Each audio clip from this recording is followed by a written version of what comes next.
Sunday, July 22nd, and here we are, Jennifer. This is a really great day for me. Craft Beer Day. We get to drink beer all day and gamble on horses. Does life get any better? No, I mean, this is like, it's perfect. Never mind that. You should see this gourmet hot dog truck out there, the Blue Lady truck. Oh boy, the hot dogs, I can't wait. Are they like footlongs? Well, they're all different sizes. They're all different. And they've got like ones with gorgonzola cheese and caramelized onions. Anyways, we got to try those too. Welcome to Toronto today. This isn't Talking Quarters. We're just going to talk about beer and hot dogs and food and all this kind of stuff. But, you know, unfortunately, the weather's not all that great. But who knows? Maybe we might get lucky. Might clear up a little bit. Yeah, it looks like it's trying to get brighter out there. It's not really raining all that much. Just a little bit of spit here and there. So, but lots of tents up with all kinds of different beers. You got to come down here and check it all out. There's ciders too. Never mind that, we've got 8 races, including the $40,000 all Canadian Classic with Country Boy 1, 2, 3. Yeah, the champ is back today. The best horse in Canada is running back today. He's got the 1-hole though, so we're going to talk a little bit about that later on in our show. We've also got racing from Woodbine in our simulcast facility, and of course, the Saratoga, the Spa. There's always this, the Spa. It's a great time for horse racing fans and lovers of horse racing. You know, I lived in California for a short period of time, and I was living down at Del Mar. Love Del Mar, but I'll tell you, there's nothing like the Spa. No, there isn't. No, you got to get there at least once. Absolutely. But the place to be today is Ajax. Ajax Downs, and we're talking quarters today. Yep. Race number 1 is an allowance race. These are 3-year-olds and up, which have never won 2 lifetime per $16,000. And we got a field of 5, compact field, but I kind of like one in here. I'm kind of curious to know where you're going in this race. I think we're going the same place. Lethal PYC, and you know, when we did our picks, right. We didn't know that it was going to be a sloppy track. Right now the track is sloppy. I assume it's going to get a little bit drier as the day goes on, but Lethal PYC was second in June on a sloppy track, closed very fast to be behind Apolitical Toll, who he meets in this race. Since then, Lethal PYC came back with an amazing maiden win on July 8th. The horse actually stumbled at the start, like almost half fell down, got back up, and whooshed to the lead and won. I don't know. I like him today. I think he likes the slop. Obviously, Apolitical Toll likes the slop as well. I think 4-3 is the ticket there. No question about it. And the 2-horse who I picked for third, One Special Domino, this horse hasn't raced in almost 2 years. You know, don't be misled by those lines. It's October 16. Yeah. It's not 17, so it's almost 2 years. But I thought, you know what, very consistent type of horse. Not sure if the slop's going to help this horse or not, but this 4-year-old mare comes out of a barn that gets him ready. Yep. Race number 2 is a maiden claiming event, $7,000, the claiming price. We do have a scratch in here. The 3-horse Hanover Hill Stoley has been scratched. We're down to a field of 6. The start of today's first pick 3, and more importantly, the pick 5 for the day. I went with Hanover Hill Stoley. He's scratched, so I have to go to my second pick, the Fighting Duck. How can you not pick the Fighting Duck on a day like today? Exactly. I mean, it's Duck Day. It's Duck Day, and he ran in the slop on June 24th. I think it was only our other sloppy track day, and he was third beating the length to a decent one in J.K. Doc Carter. So the Fighting Duck, you know, it's duck weather, so we both scratch on to him, I see. And, he looks, he needs a little bit more power in the late stages, but I think the slop will help him. I picked another Hanover Hill. I picked the other one second there, Hanover Hill Vixen. But she didn't run too well in the slop last time, so I'm a little worried about that. Right. If you're looking for a bit of a long shot, maybe the 7-horse Moon's on my PJs. My man, Norm Lloyd D'Souza, looking for his first winner of this year, and so is Darlene Hennerup, who, by the way, had a horse at Woodbine on Wednesday who was an absolute monster, they tell me. Yeah, his name was Not So Quiet, and Darlene and Renee Henderup bred the horse. They own the horse with trainer Billy Theranos. Not So Quiet won by 6 1/4 lengths, ran an 85 Beyer figure in his first start, and I believe, offers are coming in. He was very, very impressive. Billy Theranos, the crazy Greek. Yeah. Well, there's a couple of us. Let's move on to race number 3, Speed Index race. These are 3-year-olds and up with an average speed index of 70 and under. Very competitive race in here. I went with the 3-horse Fishin' Feature. I was looking for a bit of a price. I thought Neil Husband's going to have a pretty good day today, and I was looking for a price in this race because I thought it was tough. Well, it's because it's a speed index of an average of 75 or under. So this is where there's 4 maidens in the field, Nick, 4. So I usually tend to stay away from the maidens in these kind of races. Look, Sammy's Rocket is a pretty cool old guy. Well, he's not that old, he's 6. He's run 4 times this year. He was in a really tough race last time. I know it was only a 4-horse field, but he had the rail and he showed speed. He's had 2 wet track races, not great, but I think he's just a little bit better than most of these. And yeah, I think it's Eddie Walton, Rick Kennedy, Sammy's Rocket. Yeah, I mean, none of these horses have shown anything on the off track, but they haven't shown anything on a fast track either. That's why they're in this race, 75 and under. Exactly. And as you said, 4 maidens in the race. I'm like you. I can't pick a maiden against winners, so I tend to go to a horse that at least has won one race. Race number 4 is a speed index race. These are never been better than 90, which I kind of like. I kind of like that condition better than the average one because this way there's not the perception of manipulation in a race like this, which I think is very important to me. Again, this is a very competitive race, but I went with this 3-year-old filly, Eleanor, for Cassandra Jeske and Scott Reed. I just really, really like this filly. I'm a big fan. She's had 6 lifetime starts with 3 wins and 2/3. Yeah, she's a very good horse. She led late last time in a speed index race. I thought maybe the track was favoring the outside a bit better that day, so perhaps that was a bit tougher for her. I think she's in a little bit of an easier spot. I'm going to show you a race here, though. Hellfire's Mistress, and I'm sure Carol McIntyre is going to be mad at me for jinxing again. I didn't pick Hellfire's Mistress to win, okay? But this is one of the most unluckiest horses we've seen all year. She's had 4 races, and every time she gets into trouble, Nick. This is her most recent start. She's in the 4 post, stumbles, knocks over the gray horse, who also gets... Now this poor thing gets back up and runs 3rd, and runs a huge race. And then, to make matters worse, then she's disqualified. And she's lugging out as well. So yeah, but watch the pan shot when they show it here. This poor gal, before that she closed too late, before that the gate didn't work, stumbles and knocks over the gray horse. Yeah. So she gets disqualified. But I mean, amazing that she gets back up and runs the race that she does here. Mr. Polar Express won the race, and he's in this event. Look at sloppy track. Who knows? I have no idea. But, Hellfire's Mistress, boy oh boy. It's got to be her day soon, Carol. I don't want to put the jinx on you. I don't know if she'll handle the slop, but she's a pretty cool, gutsy little gal. Not going to be today, I don't think. Uh-oh. Well, I just like Eleanor and Big Man B, who's my second choice in this race. Never, he has run in an off-track once at Remington Park. Got beat 2.5 lengths that day, but he broke out and he stumbled at the start. So we can really throw that race out because there's an excuse on why he didn't run well in the slop that day. You have to like both Scott Reed horses here. Big Man B, sure, who's actually known as Captain Dave, that's sure, his nickname, ran huge. I'm sure Cassandra had a bit of a tough time picking. You're on first name basis with a lot of these horses. Captain Dave. There you go. I go and visit them all the time. They're wonderful athletes. They're fun horses to play with. Okay, we're going to go to commercial. We're going to come back after commercial.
Race number 5 is another speed index race today. These are horses for an average speed index of 85 and under. 400 yards. We're finally getting those. Finally. It's about time. Thanks, Alan Hadley, for getting these races stretched out a little bit. Unfortunately, we do have a scratch in here. The 3-horse, This Dude's on Fire, has been scratched. This is a race that, but for the 1 horse, the Dominionator, no one's really shown an affinity for an off-track, Jennifer. Yeah, so anyways, I did my picks a couple days ago, so I went to Steel Patriot. He's a funny fellow. It takes him a little while to get going. He's had 4 fourth-place finishes in a row all this season. But I really liked his last race, and I'm going to show you his race, but he doesn't get into trouble. But it's 350 yards. He's the outside horse. He breaks a bit to the outside, as you know. They tend to. They all do, yeah. So he goes a little bit out there. But when we show the pan shot is what I really like about the way this horse closed. He just takes a while. When he came last year from the States for Bob Broadstock, it took him several races to get going. And Ramiro was on him then. I love the way this horse closes. And you know what? Ramiro and Bob had told me the outside posts are much better for Steel Patriot than the inside. He's just not a big fan. Now, of course, the slop, again, I have no idea. He's got 5 starts on a wet track. Now, his biggest number, according to these in the racing form, came in a muddy track somewhere. But anyways, I like the way he closes, and I think there's enough speed in here for him to run at, as long as the bit of a Jimmy Boy's Cartel is a bit of an unknown, because sometimes he breaks left and right and smashes people. So yeah, what did you pick? Unfortunately, I'm like you. I went with a horse that really doesn't show an affinity for the off track. I went with I'm Speedy. I thought this horse might try to go wire to wire in here, but if I could maybe. I think I want to jump on Doug's bandwagon and maybe go with the Dominionator in here, and I didn't pick this horse anywhere, but this horse has won on an off track. He's won at the distance. So those are the 2 things he's got going. Steel Patriot's the only other horse that's won at the distance. And Peeves Streaking Sassy, by the way, could be a long shot. He's 2 for 3 at the distance, only raced once on an off track, and that line is on paper here. Max Bedell, be great to see Max win a race too. Oh, and he helps out the girls here at the track with all kinds of functions and things. So no, Max is great. Look, this is the first leg of the pick 4, and it's a very difficult race. Maybe further along if you're going to key Country Boy 1, 2, 3. From the inside and the slop, I don't know, but this is a difficult race. I think you should probably try and use a few. Absolutely. I'd use that all button. Oh, okay. I love the all button. Oh, we're going to press the all button. Okay. Race number 6, optional claiming event, $10,000. These are horses that are going to go 350 yards. And again, an interesting race. I went with a horse that's 10 to 1 in the morning line just because I was looking for a price. Denali Teleroff. You are copying my picks. There we go. I didn't realize that she's 10 to 1 in the morning line. Throughout her last race, she leapt up at the start, right, and that was the end of that. Hickerson won easily in the slop. Now, okay, that was a slop. First time she ran a slop, so she leapt up and ran no good. Did she, did the leaping up at the start? Did she not like the mud? Look, this was one of the top 2-year-old fillies 2 years ago here, and she has really been wandering since last May. So, her season opener against Ghost Pines was very good. This is not an easy race. I like Runaway Cause a bit to come from off the pace if she doesn't mind the slop. This gal runs against Country Boy all the time, Runaway Cause. This is the horse that might get the Hunderup family on a roll here at Ajax Down. So I'm looking at the 4 and 2. It's funny, all of us wise guys, the 3 of us have all picked for the 4 horses 10 to 1 in the morning line. So we're kind of the wise guys here. The 5-horse Shake Some Sugar is a horse that I thought ran big last time back on June the 17th in a speed index race. This horse has won in the off track. It does show an off track line where it went 110 yards against a horse called One Cool Wave, who we all know in Arctic fame. You're never going to beat Arctic One Cool Wave going 110 in the slop. So this horse, you can throw that race out. So the horse does have an affinity for the off track. However, only 1 for 9 last year with 4 seconds, so might have a little bit of second-itis.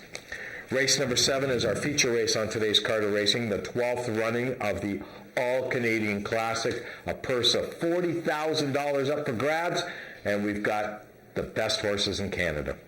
Yeah, it's great to see a rematch between Country Boy 123 and One Famous Glass and Feisty Icon. So look, Country Boy 123, show betting. So, come on in and bet the show. He's got the rail in the slot. Watch the races during the course of the day. Is the track drying out? How is the inside playing?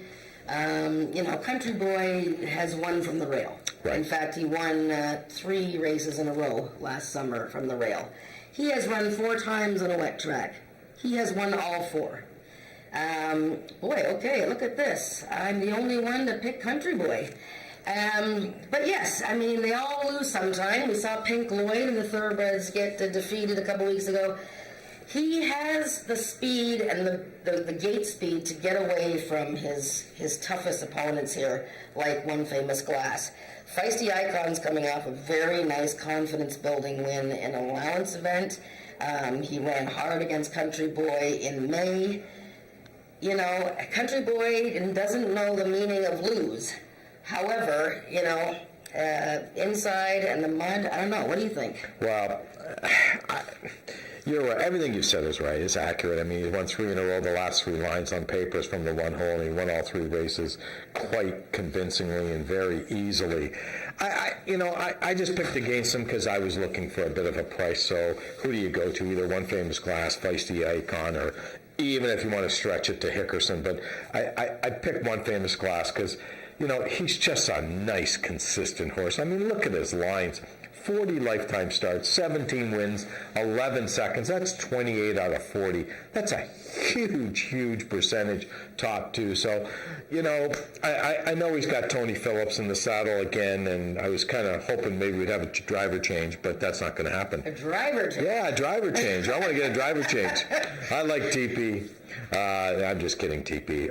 TP knows this horse inside out, and you can't get any better than having TP on this horse. So. It's going to be an interesting race. I mean, every horse, even like Ellis Prince ran huge against Country Boy 2 starts ago. Right. He kind of pooped out last time. I don't know whether it was the inside or the fact that he went to the lead and he faded. I don't know what happened there. But, he just about caught Country Boy in the previous race. That was the day when everything went wrong for Country Boy. He broke slow and Corey lost the whip and blah, blah, blah. Look at, Hickerson, he's an upset possibility too. He ran well against Country Boy last year. So, fascinating race, and we'll see if they can beat the champ. Yeah, and Feisty Icon actually ran 2 weeks ago, and these other horses are coming off 5-week layoffs. Yeah, so exactly. I don't know what that means, but it means that Feisty Icon's. But he was very impressive. He did a nice horse. Yeah, he's been very sharp this year. He has been. He's a wonderful horse. Yeah. I went to the paddock after they were coming onto the track in the last race, and I went to Rick Kennedy and said, "Man, this Feisty Icon, he looks like $1 million. If you have a chance to be at the racetrack today, go down and take a look at this horse." Rick Kennedy's just done a tremendous job bringing this horse around, and he just looks like so much better than he did last year. Yep, it looks great. Race number 8 is an allowance race. These are Ontario-bred 3-year-olds and up, which have never won 3 races. Again, yes, a distance of 400 yards, so we get some real racing here, and I went with I Got Your Back. And he went right back to him, eh? I did. I found it a tough race. Look, he won easily a couple weeks ago, and now he's back in an Ontario Sire race. Like, he actually beat Open Company last time. Right. And at 12-1, like, I was standing there, aghast. I didn't pick him anywhere, and he won fairly easily. So if you think that he can duplicate that 2 weeks back, then, yeah, certainly. I picked him second. I went with a bit of a long shot. I don't even know if he's 7-2 in the morning line. Ice and Snow? Yeah, I thought I'd try Ice and Snow. Yes, he runs second and third a lot.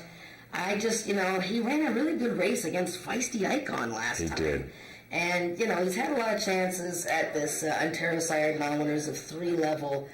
One of these days he's going to break through, and I don't know, I thought I'll just take a little shot at him. He's definitely a horse you want to use in your trifectas and superfectas.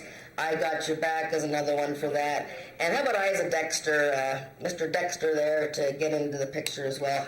I find it a very difficult race. Look, at all three of us picked different horses. We did. The other horse I just want to mention a little bit is the 8-horse, Later Tater. Yeah. I did pick the horse for second in here. My only concern about this horse is the off-track. He did run in the off-track last time. It wasn't a great race. And this horse is an incredibly consistent type of gelding, and that wasn't his best effort. If the racetrack dries up by the 8th race, then this horse could be a huge factor in here. Anyways, that's our show for today, and don't forget, it's microbrewery day. It's beer day today, so come on out, have a few beers. If you're in the Durham area and you want to stop by, we'll be with you all day, and of course, we'll be with you on the Paddock Show throughout the day. We'll see you as the day goes on.